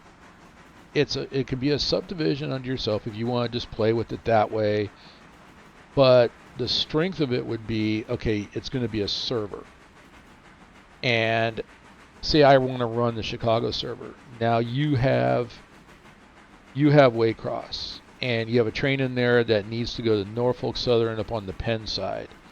Okay, so fine, you take your train, and there's a way now that you bring it in and you put it on a specific track or something, and the new system would take that train, save the files somewhere, or automatically transfer the files to, if I'm running the Chicago server, and deletes the train off of your map as if it had left to go to Chicago. And it gets into the Chicago. Now I've got this server and that has a list of all these trains that are at an interchange yard, and I can either bring them in and run them myself over to from where CSX comes in, and then run it over to the interchange tracks at Norfolk Southern. Now, if somebody's running the Norfolk Southern, they want a train. Hey, this is actually coming from Mr. White's server. I know Mr. White. Let me grab his train and I'll bring it to my map, and then I'm going to send a train to his map. And all done through the Chicago area, because all four are going to be connected there through these interchange yards. How cool would that See, be? this is it's feasible to them, but the problem with that is by them being as small as a team they would have to lax one rule. They would have to let other third party modders in to be able to even, you know, cover a subdivision that size. So, Because if we talking about the Chicago area, we talking about multiple subdivisions oh in yeah, one. yeah, no, I get it. I mean, you'd have to start with with one area and have two subdivisions come out. Okay, so CSX NS, we'll say for argument's sake, and then okay, now you got to bring in another subdivision. That's going to be Union Pacific, and it's going to connect to NS, and through the NS subdivision can get to the CSX, and then you bring in BNSF and so on. But like what Hank and I are doing right now is I have the Finger Lakes interchange. I have a track there that I can bring the trains into, or bring cars into, and all the cars I bring into there are going to be tagged NS space 15M. And then I put a couple of locomotives on the end of that, and I save that train and send it down the line until it disappears off my route. Well, I have the train saved. I take those files, and in Discord, I send those files to Hank. He takes those files, loads them up on his map, and then using the external consist editor, brings that train up and can either spawn it, or what I do, and it seems to work better on my end, is have it send it to the train maker upper. Now I go to the train maker upper and I manually spawn that train on, if he's sending me a train, he does the same thing. He manually spawns that train on his tracks and then brings it into Rose Yard. So all those cars are tagged NS15M. So, and then in that track, it takes those cars into consideration and retags them for industries on his map. And it works the other way too. His cars come in to me tagged M052, and when I bring them in and park them on a track, it looks at those cars and will tag them out based on the industries for those cars. And then have you ran these ideas by John? I've been putting them out. I haven't talked to John. I have not met John, but this is something that came out of that idea for the Chicago thing, and then Hank and I started talking in Discord, and it just worked out, and he sent me a train, and it worked. John is a pretty even-keeled guy. He's a good dude. Okay. Run your ideas by him. Just email him at, the same place you get the support from. Oh, yeah. Okay. Email him. All right, I will. And I'll take your lay advice. your ideas out to him. Yeah, because it worked. He's a stand-up guy. He's a stand-up guy. Gotcha. I'll do it. Yeah, now Brad, you don't really want to mess with him. Careful, I'm streaming. While I'm recording, this is going to go live. So because he might be in there somewhere. You never know. Yeah. But John, he's a pretty even-keeled guy. So, what do I got here? I got a stream report. Okay, that's what that was.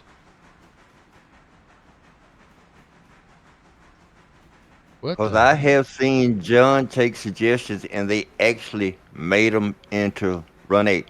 Okay, I don't know if you know of the RTS server. Yeah. But Rail Transport Simulator, a lot of Sean's ideas came from a piece of software he built for V1.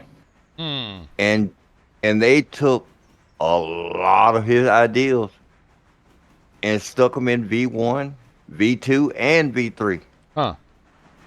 Yeah. Yeah. So a whole lot of his ideas got implemented into the game. Yeah. So that's the manual process. What I just outlined. If they could, figure out, and this is where it's kind of maybe a little bit beyond me, but it'd still be like to figure out an automated way of doing that. And that's where the idea of Chicago came in.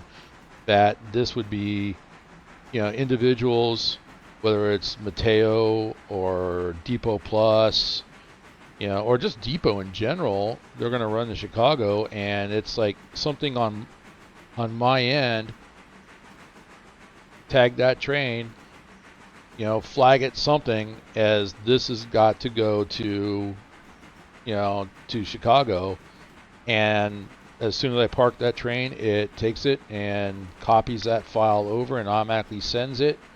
So it's the only problem with that is, and this I'm always looking on both sides, is that it would open up of sending other files off the computer. There's got to be a way for the security side, and that's the part that's beyond me. But I think it's something that is doable. Like I said, run your ideas by John. Yeah, I will. You never know. Yeah, you know. Might actually you might see your dreams come to fruition. Just Yeah, Run eight I'll with write up run a eight. I'll write up a whole document and say, hey, take time to read this document. I wrote this up. This is what we're doing. It seems to work. The issue is getting it to be automated, and where we want to send it, pick and choose where we want to send those files to, so we can But, simulate one train, a train exactly from industries on my map going to industries on another map, on somebody else's map that's not even doing, you know, might be Southern California, so whether it's Union Pacific or BNSF, all of a sudden here comes a train with CSX engines on the front of it. That's the only way you would know. Okay, this is not coming in. I know that eventually that would, in real life, that consist would be, they would take the CSX off, put BNSF or UP on the front of it, and send those engines back with another consist. Typically, I know there's a lot. not necessarily. There's a Not lot of. I know there's a necessarily. lot of sharing because every once in a while I'll see a Norfolk Southern engine out here in California. I've seen CSX out here. I've seen Kansas City Southern out here. Whether that's they're sharing power or they're purchasing power. A lot of times, see, thing is with that, every railroad uses each other, Mm-hmm. locomotives. They have what they call old time. So let's say you was the chief of NS, right? Okay. And well, 4 or 5 of your locomotives old time to me. That means I can keep your units intact and send them on through until the hours are paid back or whatever time is that's owed to me is used up. And then they put the engines on another train and send them back. Makes sense. That's why you kind of see foreign power in places you didn't see them, like CSX way up in California. You know what I mean? I mean, CSX has no business up in, Roseville, but that's just the way it is. I Yeah, mean, you never can tell. So yeah. Well, this has been good. I think I've got, what is it? All this conversation, great conversation. Got 13 minutes left of this recording stream. So, and just in time too, because I'm pulling into Bryson with 43 passengers total on the 84 passenger car. I think I got 15 out of 25 on the other car. but far as Run 8 is considered, the sky's the limit for them. And being that Run 8 is John's baby, there's really no telling what he's going to do here in the near future with it. I Hmm, mean, it's all up in the air. interesting. I mean, I'll start working on drafting up a letter and turn it into a PDF and just send it to him and see how he answers back.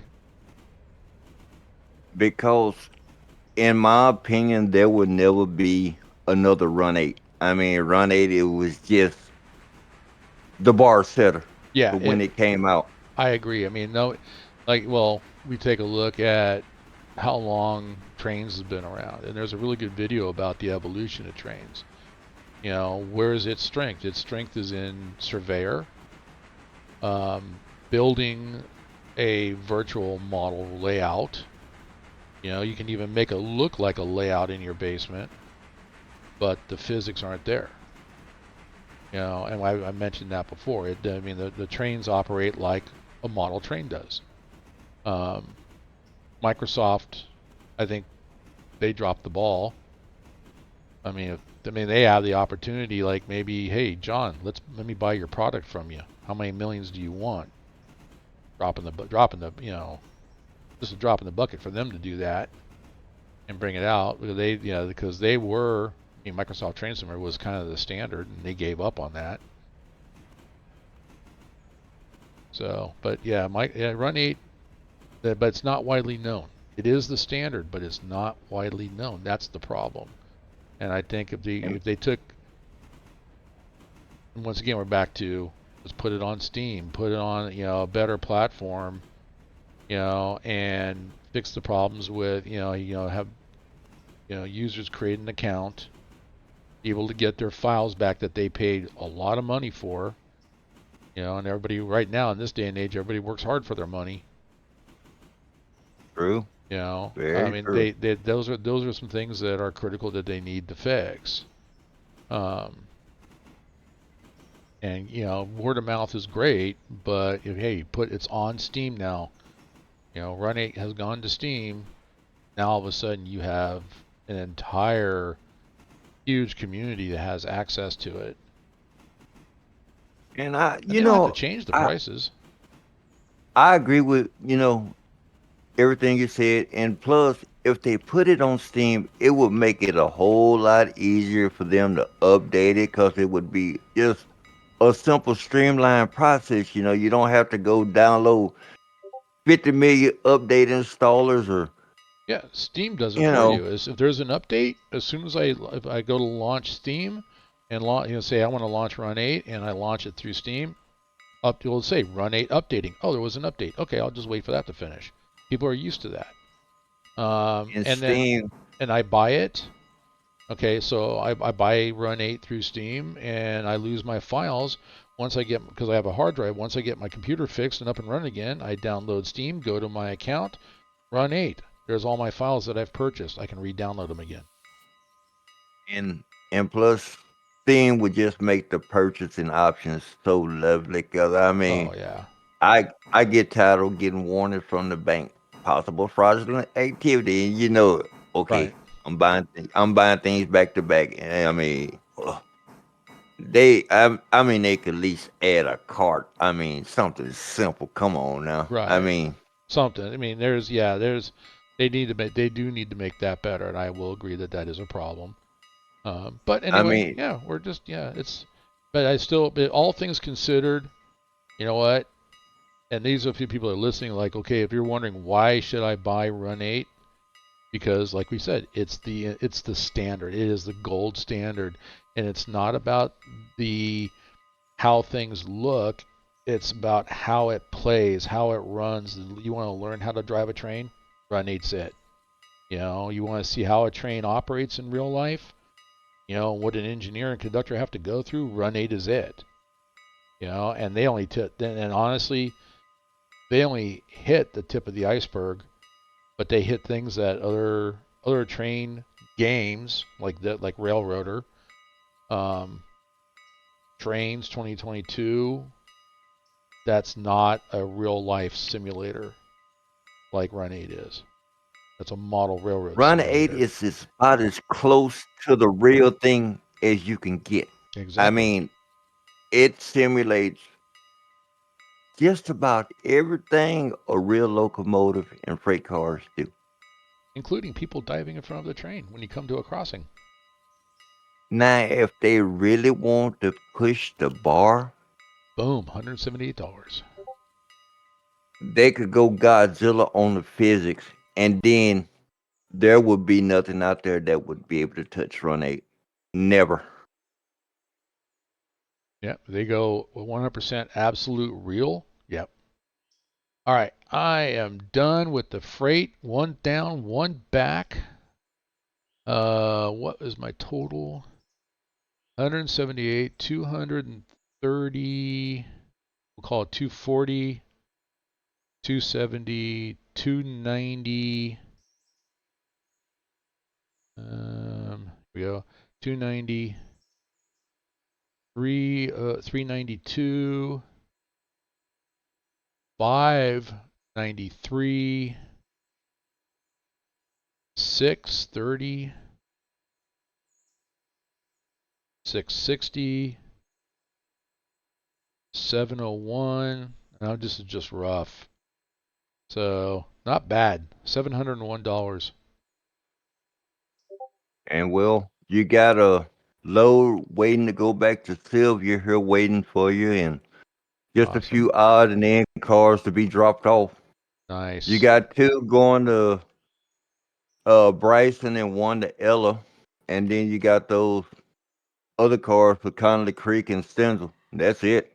Nice. That's an easy one. Drop those off, run those back, and that'll be my next stream. I'm just going to go take this, and we're pushing away um,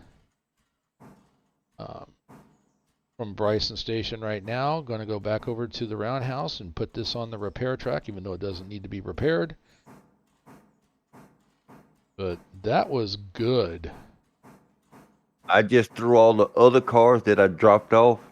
They're on a set out one at the sawmill. So they're all just in one spot. I didn't even use the second track. I just used the first one. So they're Oh, all in one spot. awesome. So it was 7 cars or 8 cars at the sawmill? 3, 4, 5, 6, 7. 7. Okay. Yeah. So I think right now they have it as 7 cars on those spurs. And I think you can fit 8. if I'm I thinking 8. well, I did 8 the other day, and it only considered 7. So that's why I put that one car by itself on SO1. And I think if I go to the next tier, I'll start getting like 8 cars, 9 cars, and I think that extends those, because there's some dynamic adjustments in this game. So, like I said, that spur started out, okay, put 3 cars, I could fit 3 cars. Oh, it looks like I can get 4 cars on this spur. Now all of a sudden I can get 5, then I can get 6, then I can get 7, and it looks like maybe one room for an 8th one. So maybe I'll start getting 8 cars, and so on. So it's as I move up in the tiering, I will start getting more cars.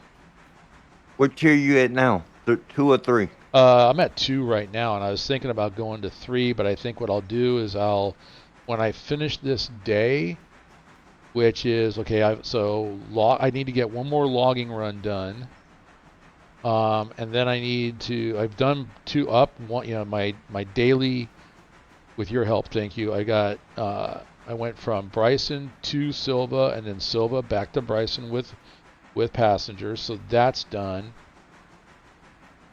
So I'm waiting for those 8 cars at the sawmill to process, get the logs off of those so I can go up and get another string of those cars. And then in the meantime, I'm going to run those 2 pulpwood cars up to Connolly and run all the cars that need to be picked up. Make sure that those are all done. How's the switch list look? Okay, I can get those done, that off of there, that off of there. All the Whittier sawmill done. East Whittier interchange, Sylva interchange. There's Ella Farm has one. Dillsboro cooling, that one has to go back. Stenzel. There's like 2 for Stenzel. 2 for Oops. Stenzel. Yeah, so I still got some things I got to move. All right, I think I just went past that switch as I was looking at. Let me stop this. Do I have anything back here? Let's see, let me run down I think I've got some up here in Bryson that need to go back. All right, those 2 tankers are good. They stay.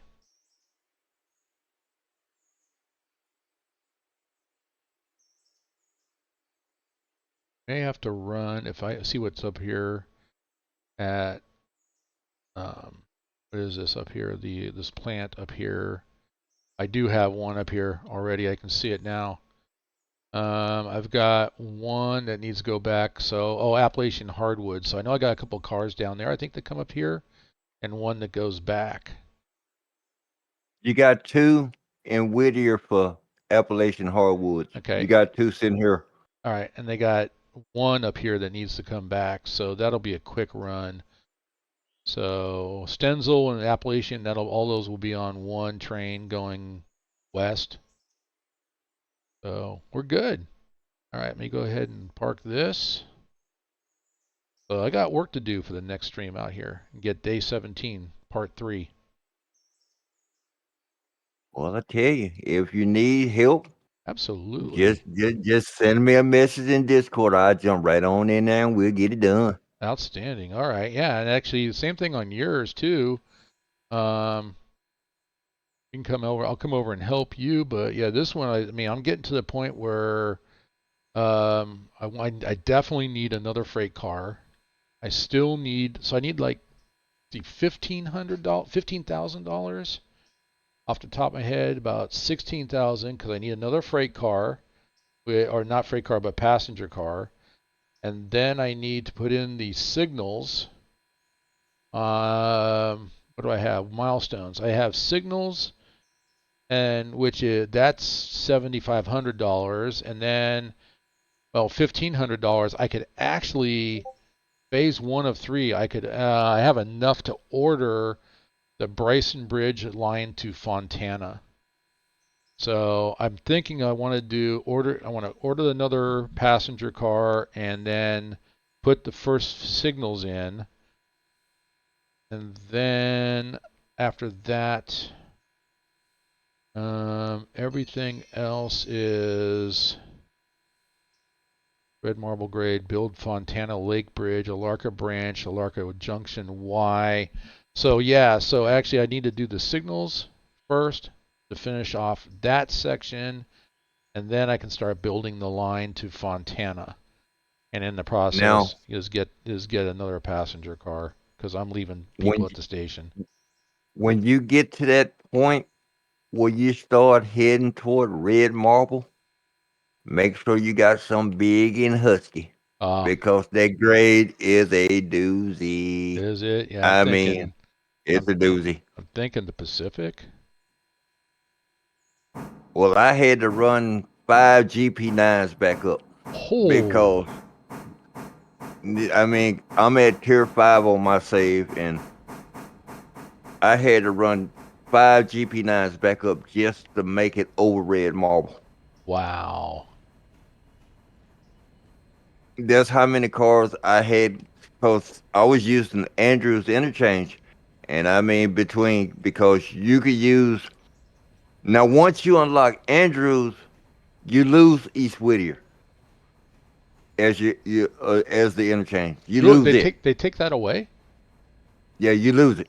Really? So you basically got Andrews and Sylva,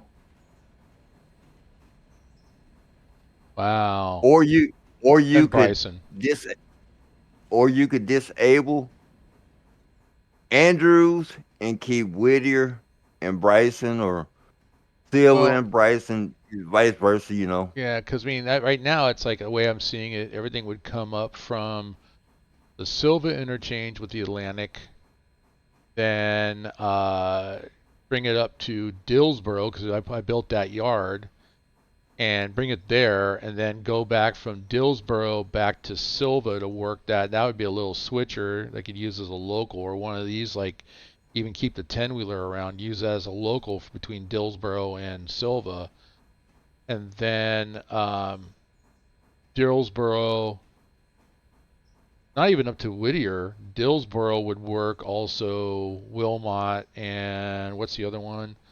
Because there's a couple of the Wilmot, and I think that's it. Wilmot, and then after that, yeah, Dillsboro would have. So I'd have a local go to Wilmot and a local go to into Sylva out of Dillsboro. But losing Whittier, that would be a local that would go to. Well, not really, because that would be just, all it would work would be Whittier and Ella. But Ella could be Whittier and Ella could be worked out of Bryson. Now the Bryson yard's actually a lot bigger. So yeah, okay, I can see that losing that. but also if you start heading up toward, because I heard you mention the Fontana. Now, Yeah. once you start heading up that way, you got to start getting ready to start dealing with Robertson Cove, Ah, Robertson Gap rather, and that thing spits out cars like it ain't no tomorrow. huh. And that would be where I start buying cars to at least one at every coal tower. Yeah, So that thing hit. up there spits out cold cars like it's no tomorrow. I mean, we talking about maybe 13, 14, 15 cars at a time. Gotcha. I mean, you barely got enough breathing room. All right. So I have already tied down this train. And how we doing? Water still above 3/4 of water, and I've got let's see, 2.2 tons of coal, 2,219 gallons of water, plenty of water and coal for another round trip, so I don't have to worry about this one. It's sitting on the repair track, so everything will be fine, even though it's not set for repair. I liked the colors. Okay, that's done. So now I'm going to bop on down and get into the little Mikado, and I'll run those two cars up to Connolly, and I think I'm going to be done for the day with that.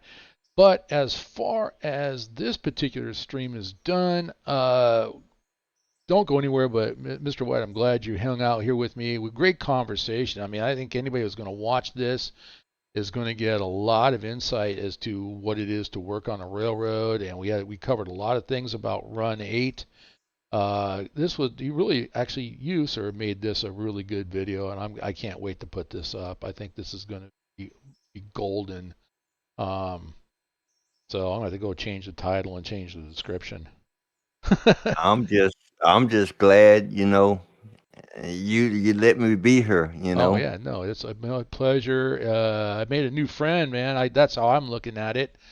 So and yeah, I can't wait to run with you, not only here, but over at Run 8. And I'll talk to, I mean, it's Mr. White's server. I'm the kind of guy, hey, Mr. White, man, we got to get, I mean, not Mr. White, but Mr. Hank, we need to get Mr. White on your server, and then the three of us, cause shenanigans over there in Pennsylvania on Run 8. So, I mean, I'm always game for it. I mean, just let me know. Just gotcha. call my name and I'm there. All right. Well, yeah, Yep. you've got, I know you're in Discord. You're in my channel. I can send a message directly to you. And I don't know if Mr. White's out there, but I'll send him a message. Say, hey, we've got, I mean, not Mr. White. I keep calling him Hank, Mr. White. Um, but we'll get him involved as well too. Maybe we can start something on Run 8 and start something in Railroader as well. So that'll I be mean, good. All right. So hang out here for just a second. I'm going to change channels again, and I'm going to close this out. I've got my outro music and panel. I didn't bring the intro in, but I will definitely do the outro. And as always, for those of you that were hanging here, I appreciate each and every one of you that are watching this. Of course, once again, if you do like the stream and you do like the content I'm providing, please hit that subscribe button and give me the thumbs up. It helps the analytics. Hit that notification button as well too. That way you know when I'm streaming next or when my videos go live. Otherwise, I will catch you next time. Who knows? Railroader Run 8. Maybe a little bit of Trains 2022. I think Mr. White and I could try to figure that one out. We're going to have some fun. So, in just a moment here, you're going to see the page. Have a great day. Good evening. Be safe.